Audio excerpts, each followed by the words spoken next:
For 2 decades, Georgia called Europe its destiny. It rewrote its constitution for EU entry, aligned its laws, and marched with the blue flag through revolutions. But now, in a stunning reversal, Brussels has shut the door. In the 2025 enlargement package, the European Commission froze Tbilisi's accession track, and its message was brutal. Georgia, once a model partner, is now accused of betraying the very values it sought to join. For many in Tbilisi, this isn't discipline, it's betrayal dressed as virtue. We are in this very difficult and turbulent world, and European Union is all about values and principles, and we need to stick to those principles. I mean, very often really defending these values and principles is not free. Actually, it is costly, but we have to do it because the threats are existential for Europe right now. Europe's fury at Georgia. At the press conference in Brussels, the message from both women leading the enlargement file, Kaja Kallas and Commissioner Marta Koss, was unmistakably harsh. Koss revealed that the EU had even discussed sanctions against Georgian officials accused of using violence against protesters, warning that Europe's patience had run out. As you know, we have been trying to also put sanctions on those government officials who are using violence against peaceful protesters and the like in Georgia. So far, we don't have everybody on board when it comes to member states, but we keep working on finding different ways to address these issues. Then came the line that stunned even seasoned diplomats. A direct reprimand aimed at Georgia's leadership. It wasn't bureaucratic language, it was political fire.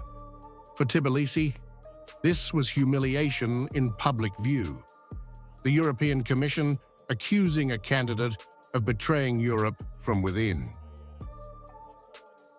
I have a very important message for the citizens of Georgia, especially because, their government is telling the citizens that they are bringing them in the EU. Dear government of Georgia, you are not bringing your people to the EU. You are bringing your people away from the EU. If you are serious about the EU, then listen to your people and stop putting the opposition leaders and journalists on people who think differently than you into jail. Then we can talk. The new report brands Georgia a candidate in name only. It accuses the government of democratic regression, intimidation of media, and politicized justice. Kallas made it clear that enlargement is not charity. It's a test of loyalty and alignment with Europe's moral order. Georgia, she implied, had failed that test. While Moldova and Ukraine were praised, Georgia was held up as a cautionary tale. The country that once led the region has been left in Europe's waiting room indefinitely. Hours later, the response from Georgia was thunderous. Parliament Speaker Shalva Papuashvili accused Brussels of arrogance, bias, and deceit. He said the EU had turned from partner to persecutor, a machine that punishes independence and rewards obedience. What Brussels calls reform, Tbilisi now calls revenge. It would be good to hear at least today a clear and unambiguous position from Brussels on the radical groups in Georgia that are backed by forces in Brussels. The Georgia seen from the Brussels office has nothing in common with the real Georgia. The anger only deepened. Papuashvili accused post-Soviet Euro politicians of trying to push Georgia into confrontation with Russia and of weaponizing democracy to control sovereign nations. For the first time, a candidate nation openly described the EU as authoritarian, not democratic. Instead of a defender of democracy and human rights, we are left with an ideologized bureaucratic machine that seeks to silence critics and eliminate opponents. Blackmail and pressure on Georgia are not working now. We are not going to give up. Behind the rhetoric lies a war of perception. The EU insists Georgia is sliding away from its principles. Georgia says the EU is betraying its own. Kallas's team has even hinted at visa restrictions, a symbolic reversal of the open-door policy Georgia once enjoyed. To Brussels, Georgia's government is drifting into the illiberal orbit of Hungary and Russia. To Tbilisi, Brussels has become the bully it once warned about. The bridge between Europe and the Caucasus is no longer a path. It's a fracture.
If you like this video, then like, share and subscribe to Mirror Now.